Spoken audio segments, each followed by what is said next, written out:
പഹൽഗാം ഭീകരാക്രമണത്തിന് മറുപടിയായി ഇന്ത്യൻ സേന നടത്തിയ പ്രത്യാക്രമണത്തിന് നൽകിയ പേര്. പഹൽഗാം ഭീകരാക്രമണത്തിന് മറുപടിയായി ഇന്ത്യൻ സേന നടത്തിയ പ്രത്യാക്രമണത്തിന് നൽകിയ പേര് നമുക്ക് എല്ലാവർക്കും അറിയാം അല്ലെ? ഏതാണ് ഉത്തരം? ഓപ്പറേഷൻ സിന്ധൂർ. ഓപ്പറേഷൻ സിന്ധൂർ. അടുത്ത ചോദ്യം, താഷ്കന്റ് കരാറിൽ ഒപ്പുവെച്ച ഇന്ത്യൻ പ്രധാനമന്ത്രി ആര്? താഷ്കന്റ് കരാറിൽ ഒപ്പുവെച്ച ഇന്ത്യൻ പ്രധാനമന്ത്രി ആര്? ആരായിരിക്കാം?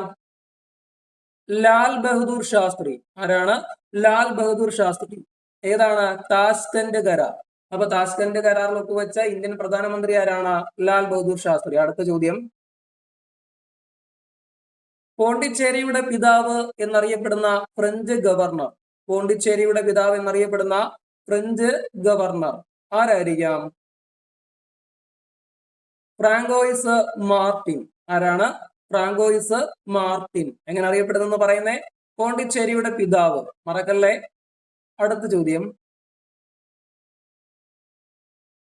കേരളത്തിലെ ആദ്യത്തെ മുഖ്യ വിവരാവകാശ കമ്മീഷണർ ആരായിരുന്നു? കേരളത്തിലെ ആദ്യത്തെ മുഖ്യ വിവരാവകാശ കമ്മീഷണർ ആരായിരിക്കാം? പാലാട്ട് മോഹൻദാസ്. ആരാണ്?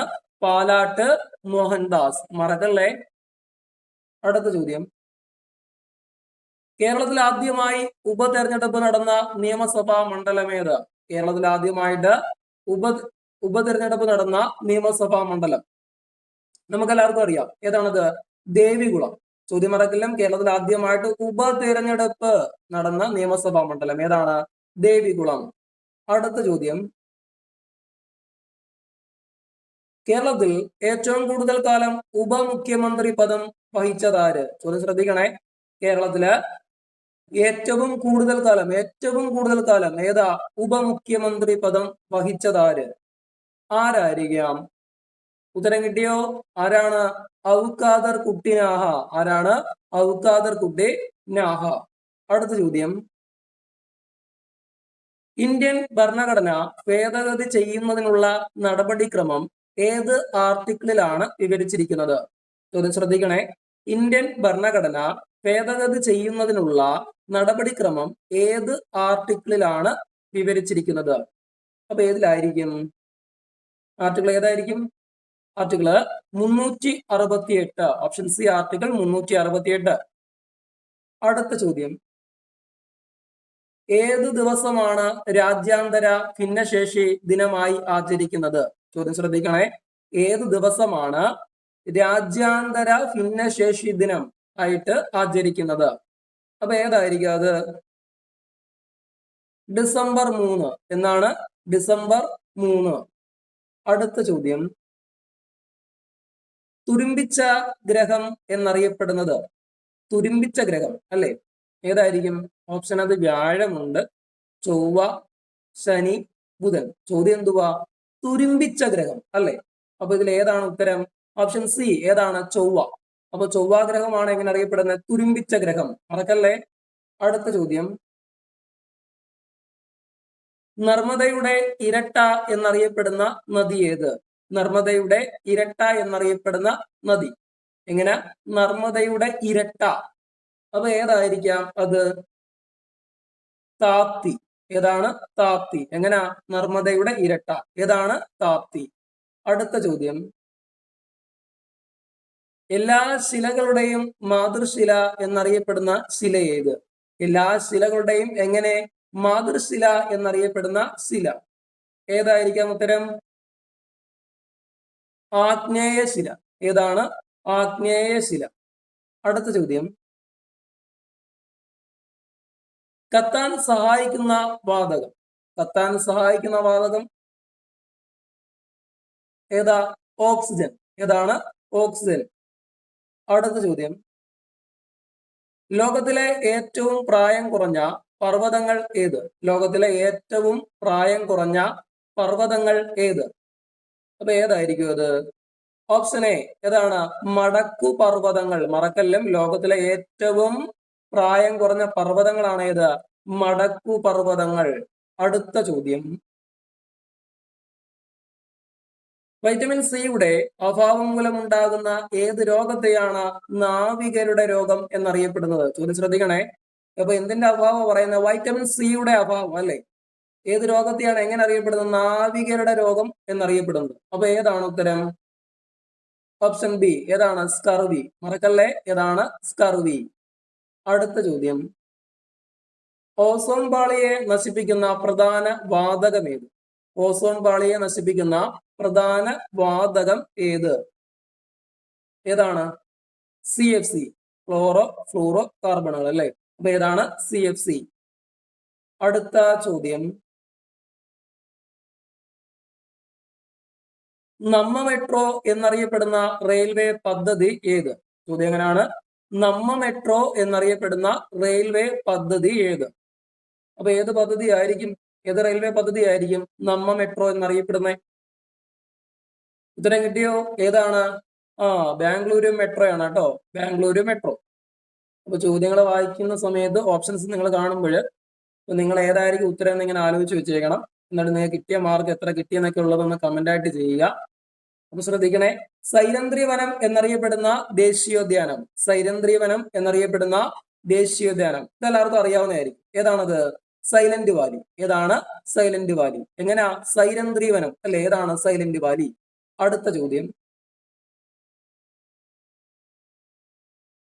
ആറളം വന്യജീവി സങ്കേതം ഏത് ജില്ലയിലാണ്? ആറളം വന്യജീവി സങ്കേതം ഏത് ജില്ലയിലാണ്? കുറഞ്ഞ പക്ഷം ഈ ജില്ലയിലുള്ള ആൾക്കാർക്കെങ്കിലും ഇതിന്റെ ഉത്തരം അറിയാതിരിക്കണം ഈ വീഡിയോ കാണുന്നു എന്നുണ്ടെങ്കിൽ. അപ്പൊ ഏതാണ്? കണ്ണൂര്. ആരെങ്കിലും ഉണ്ടെങ്കിൽ ഒന്ന് കമന്റ് ചെയ്തേക്കണേ. അപ്പൊ ആറളം വന്യജീവി സങ്കേതം ഏത് ജില്ലയിലാണ്? Kannur.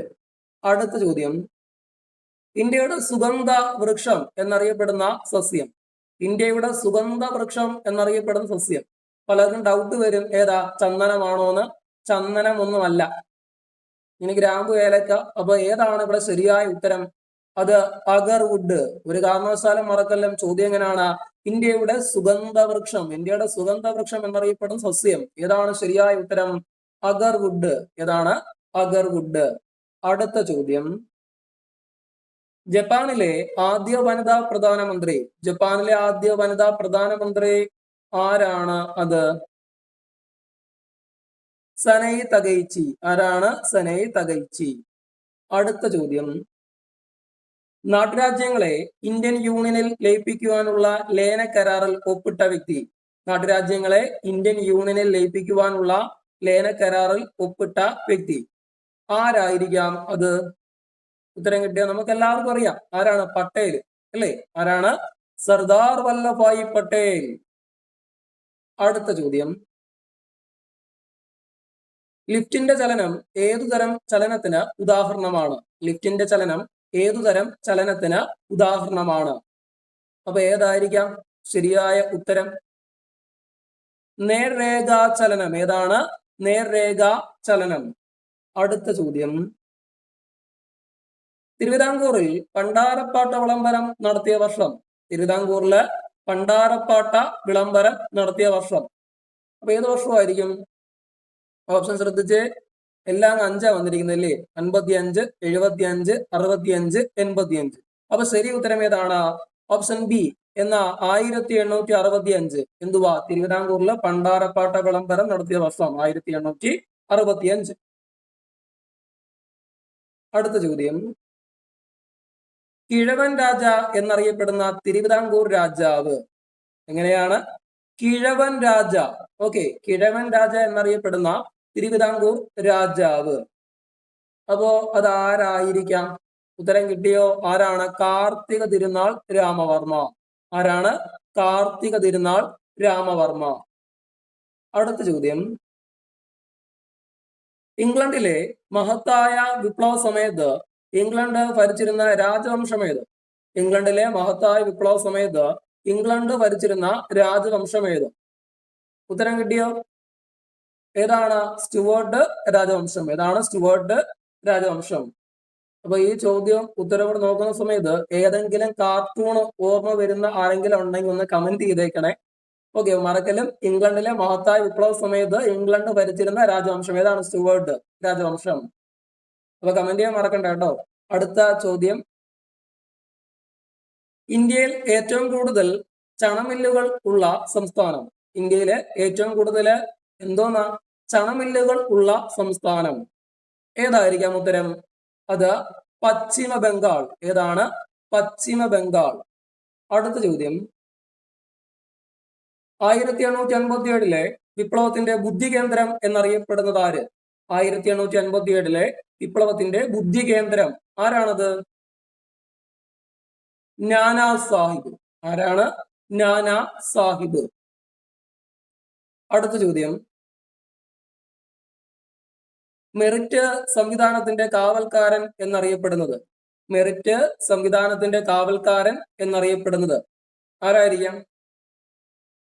Union Public Service Commission. ആരാണ്? Union Public Service Commission. അടുത്ത ചോദ്യം, 1.25 കോടി മലയാളികൾ എന്ന ഗ്രന്ഥത്തിന്റെ രചയിതാവ് ആര്? 1.25 കോടി മലയാളികൾ എന്ന ഗ്രന്ഥത്തിന്റെ രചയിതാവ് നമുക്ക് എല്ലാവർക്കും അറിയാം. ആരാണത്? EMS. ആരാണ്? EMS. ഓക്കെ,